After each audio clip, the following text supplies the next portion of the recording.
Hello guys, welcome back again. आशा करता हूँ आप सभी अच्छे होंगे। आज हम पढ़ेंगे जीन पियाजे का संज्ञानात्मक विकास। कॉग्निटिव डेवलपमेंट का जो सिद्धांत जीन पियाजे ने दिया था उसको लेकर डिस्कस करेंगे। तो सबसे पहले हम बिना समय को गवाए हुए शुरू करते हैं। जीन पियाजे जो थे जिनका जन्म काल रहा है 96 1896 में और 1980 तक, ठीक है। स्विस मनोवैज्ञानिक थे और इन्होंने बालक के मानसिक बौद्धिक विकास का वैज्ञानिक अध्ययन किया था। है कि जो कॉग्निटिव डेवलपमेंट होता है व्यक्ति उसका वैज्ञानिक अध्ययन उन्होंने किया। इनका सिद्धांत कॉग्निटिव डेवलपमेंट थ्योरी के नाम से भी जाना जाता है, जिसे अब संज्ञानात्मक विकास सिद्धांत भी कहते हैं। तो इन्होंने बताया कि इनके अनुसार बालक सक्रिय रूप से अपने पर्यावरण के साथ अंतःक्रिया करके ज्ञान का निर्माण करता है। इसमें बालक अधिगमकर्ता जो मुख्य रूप से होता है वो सक्रिय होता है और पर्यावरण के साथ में इंटर रिएक्शन करके ज्ञान का निर्माण करता है। इसका प्रमुख जो मान्यताएं हैं वो अगर हम देखें तो बालक देखिए छोटा वैज्ञानिक होता है, क्योंकि वो बहुत सारी चीज़ों को प्रैक्टिकल करके माइंड में बना के जिस तरह से साइंटिस्ट करता है उसी तरह से ये माइंड में अपने करता है। ज्ञान का निर्माण बालक स्वयं करता है। वह खोजेगा, अगर उसके माइंड में कौतूहलवश कोई चीज़ आएगी तो उसको जानने की ट्राई करेगा। उसके सामने खिलौना रख दिया जाएगा तो उसे खोलने की ट्राई करेगा कि किस तरह से काम कर रहा है। एक जो क्रिएटिव बच्चा होता है, विकास एक क्रमिक, सतत और संगठनात्मक प्रक्रिया है। तो एक क्रमिक रूप से होती है, सतत होने वाली प्रक्रिया है, ठीक है। विकास के चरण जो हैं, इसके स्टेप्स जो होते हैं वो निश्चित क्रम में होते हैं। मानसिक संरचना स्कीम्स जैसे आप बोलते हैं, अनुभव और परिपक्वता से बनती है और बदलती हैं। ये आप जानते हैं, मानसिक संरचनाएं होती हैं किसी समस्या से समाधान का तरीका है, किसी समस्या से निपटने का तरीका, वो संरचनाओं के ऊपर डिपेंड करता है और आपके अनुभव और परिपक्वता से वो बनती और बदलती रहती हैं। आप सोच के देखना कि आपसे 5 साल पहले या 3-4 साल पहले आप कोई चीज़ को लेके जितना पैनिक हो जाते थे, आज उस चीज़ को लेके नहीं होंगे, क्योंकि आपके माइंड में उससे समस्या समाधान के प्रति आपका ज़्यादा फ़ोकस रहता है। तो यहाँ पे 2 चीज़ें हो जाती हैं। फिर तीसरा आ जाता है, इसके 4 चरण जो दिए दिए थे पियाजे जी ने, वो हम यहाँ पे स्टडी करेंगे।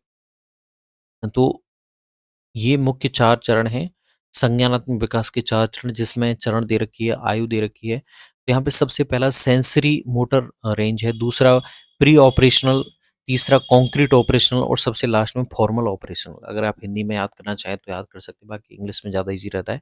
संवेदी जो आपके सेंसरी मोटर ऑर्गन्स हैं, हाथ-पाँव चलते हैं, उस स्टेज में सबसे पहली स्टेज है जिसमें आप जन्म बच्चे का होता है 2 साल तक का, ठीक है? इसमें शिशु बच्चों जो सीखता है वो इंद्रियों और क्रियाओं द्वारा सीखता है, करके सीखता है। कोई चीज़ को उसके हाथ में लग जाएगी तो उससे वो खेलता रहेगा, वो ट्राई करेगा ये क्या है। वस्तु स्थिरता का यहाँ पे विकास होता है, ऑब्जेक्ट परमानेंस का यहाँ पे विकास होता है। यानी कि जो सामने उसकी रखी हुई है उस वस्तु के बारे में वो एक भाव जो माइंड में अपने अंदर सेट कर लेता है, उसे आप वस्तु स्थिरता कहते हैं। यहाँ पे उत्साधन, उद्देश्य, व्यवहार जो है वो यहाँ पे बन जाता है।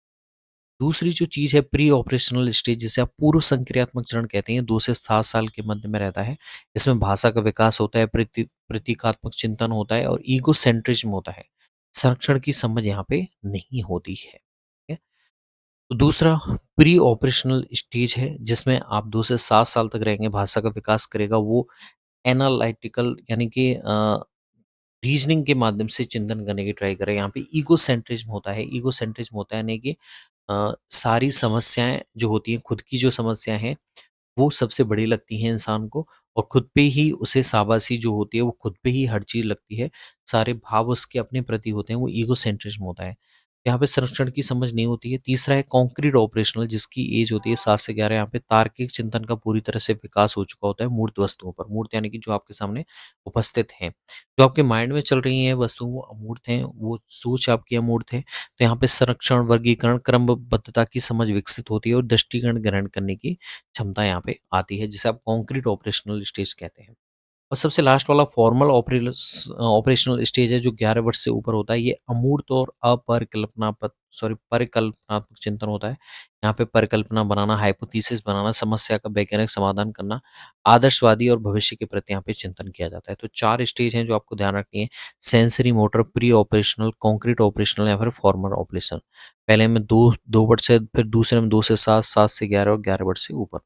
अब इसके जो मुख्य तथ्य हैं देखिए, स्कीमा किसी वस्तु या घटने के बारे में मानसिक ढांचा। अगर आपने जो बॉल देख रखी है या फिर कोई भी मशीन देख रखी है, उसके आंतरिक संरचना आपने पढ़ रखी है या देख रखी है, तो आपके माइंड में दूसरी कोई सी भी गाड़ी देखोगे तब भी आपके माइंड में वही ढांचा और वो संरचना बन जाएगी, जिसे आप स्कीमा कहते हैं। दूसरा संगठन, विभिन्न स्कीमाओं को व्यवस्थित करना, उसे आप संगठन कहते हैं। तीसरा अनुकूलन, पर्यावरण के साथ संतुलन करने की प्रक्रिया, जिसे आप अनुकूलन कहते हैं, एडेप्टेशन कहते हैं। और जो नेचर के साथ में मैक्सिमम एडेप्ट रहता है वही जाति आगे तक जाती है, विलुप्त नहीं होती है। तो यहाँ पे पर्यावरण के साथ संतुलन के लिए दो प्रक्रियाएं हैं। समाकलन, जिसे आप एसिमुलेशन कहते हैं, नई जानकारी को पुराने स्कीमा में शामिल करना, ये पहला पॉइंट है। दूसरा है समायोजन, आवश्यकता अनुसार स्कीमा में परिवर्तन करना। आपको लगता है ये स्कीमा कारगर नहीं है तो आप उसको चेंज कर सकते हो, उसे आप समायोजन कहते हैं। आगे आते हैं संतुलन पे। तो समाकलन और समायोजन के माध्यम से मानसिक संतुलन की अवस्था तक पहुंचना, वो संतुलन होता है बच्चों, जिसमें आप समायोजन कर पाते हैं। कोई भी समस्या का समाधान करते टाइम आप प्रभावी होते हैं और उसका समायोजन अच्छे से कर लेते हैं। परिपक्वता, जैविक परिपक्वता विकास के लिए आवश्यक है। सामाजिक अंत्यक्रिया, सामाजिक अनुभव संज्ञानात्मक विकास में सहायता करते हैं। ये चीजें ध्यान रखनी है। फिर हम आ जाते हैं संरक्षण। किसी वस्तु की मात्रा, रूप, आकार, व्यवस्था बदलने पर भी उसी रहने की समझ को संरक्षण कहते हैं। पूर्व संक्रियात्मक चरण में संरक्षण की समझ नहीं होती है, जबकि मूर्त संक्रियात्मक चरण में ये विकसित हो जाती है। जैसे पानी की मात्रा है, संख्या है, लंबाई है। इसका देखिए शैक्षिक महत्व क्या है। तो शिक्षा जो होती है बालक की विकासात्मक अवस्था अवस्था के अनुरूप होनी चाहिए। बालक को सक्रिय शिक्षण अधिगम गतिविधियों में भाग लेना चाहिए। जिज्ञासा, अन्वेषण, समस्या समाधान पर बल दिया जाए। कॉन्क्रीट मटेरियल्स का उपयोग आवश्यक है। बालक केंद्रित और अनुभव आधारित शिक्षा को बढ़ावा देता है। तो ये पियाजे का जो सिद्धांत है वो बच्चे पे केंद्रित है और अनुभव आधारित शिक्षा को बढ़ावा देता है। जैसे जैसे आप अनुभव लेते जाएंगे तो आपका कॉग्निटिव डेवलपमेंट है वो बढ़ता चला जाता है। अब इसकी सीमाएँ देखिए, तो सांस्कृतिक विभिन्नताओं को पर्याप्त महत्व नहीं दिया गया है यहाँ पे। नैतिक, भावनात्मक, सामाजिक विकास की उपेक्षा की गई है। सभी बच्चों में चरण समान रूप से लागू नहीं होते हैं। मौखिक भाषा के प्रभाव को कम महत्व दिया गया है। अब इसकी उपयोगिता देखें तो ये बालक के बौद्धिक विकास को समझने में सहायक होती है। बच्चा का जो कॉग्निटिव डेवलपमेंट होता है उसको समझने में सहायक होती है। पाठ्यक्रम का निर्माण करवाना है, शिक्षण विधियों का चयन कौन-सा सही रहेगा, जहाँ से क्वेश्चन आ सकता है, इसमें उपयोगी होता है। तो बालक की क्षमताओं के अनुरूप मूल्यांकन में मदद करता है। आधुनिक शिक्षा में बालक केंद्रित दृष्टिकोण को आधार प्रदान करता है। अब इसके देखिए महत्वपूर्ण तथ्य सिद्धांत हमने देख लिया, कुछ संज्ञानात्मक विकास सिद्धांत। इसकी पुस्तक है the language and thought of the child. इनका जो विकास है वो चरणबद्ध और क्रमिक क्रिया है। प्रमुख क्रियाएं समाकलन, समायोजन, संतुलन और बालक जो है वो छोटा वैज्ञानिक है। ठीक है, अब इसकी तुलना करें vygotsky और पियाजे की। तो यहाँ पे देखिए विकास का स्रोत पियाजे में बालक स्वयं ज्ञान का निर्माण करता है। यहाँ पे जबकि vygotsky में क्या होता है, सामाजिक और सांस्कृतिक अंतःक्रिया से एक ज्ञान उत्पन्न होता है। बल, जो मुख्य बल है वो व्यक्ति की मानसिक क्रियाओं पर डिपेंड करता है पियाजे के अकॉर्डिंग, जबकि यहाँ पे सामाजिक संदर्भ और भाषा पर डिपेंड करता है। भाषा की भूमिका पियाजे में द्वितीयक है, जबकि vygotsky में प्रमुख है। यहाँ पे शिक्षण की भूमिका मार्गदर्शक की तरह काम करती है, यहाँ पे सहायक और सहाय निर्माता की तरह काम करती है। यहाँ पे प्रमुख अवधारणा स्कीमा है, अनुकूलन है, संतुलन है। यहाँ पे सह निर्माता जेड-पी-डी निकटस्थ जोन ऑफ प्रॉक्सिमिटल डेवलपमेंट, फिर स्कैफोल्डिंग। ये चीजें हैं। पियाजे का सिद्धांत मुख्यतः भौतिक विकास को समझाता है। इसके अनुसार बालक अपने अनुभव से स्वयं सीखता है और समझता है। बालक को पढ़ाया नहीं जा सकता बस, जबकि वो स्वयं सीखता है जीन पियाजे के अकॉर्डिंग। यहाँ पे जो चीजें आपको ध्यान रखनी है, एक तो आपको इनका जो क्रम है, जो संज्ञानात्मक विकास का, सबसे पहला सेंसरी मोटर मोटर रेंज या फिर स्टेज, दूसरा प्री ऑपरेशनल स्टेज, फिर कॉन्क्रीट, फिर फॉर्मल ऑपरेशन स्टेज। ठीक है, आई होप ये आपके जैन जीन पियाजे है जिसमें हमने बेसिक शॉर्ट शॉर्ट में कॉग्निटिव डेवलपमेंट देखा है। इससे कई बार क्वेश्चन पूछे जाते हैं।